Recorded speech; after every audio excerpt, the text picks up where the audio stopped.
Ngatu gudeng no makure riveji dengi jira jegi kot ay no gamiar aja alwe di de salva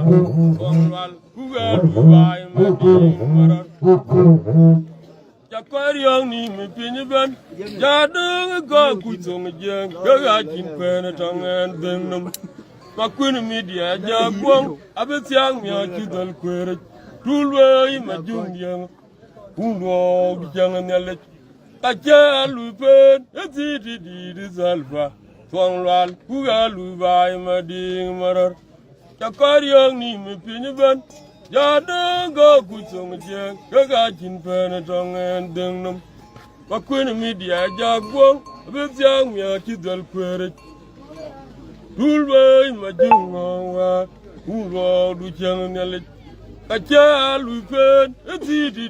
salva Twangwal Kuga luvay mading marar Chakaryang ni me pinyaban Jadang go kusong jeng Kagachin penatong and dengnum Makwin media jagwong Abetyang mya kidal kweret Tulway majungyang Uno bijang nyalet Kaja lupen etiti salva Twangwal Kuga luvay mading marar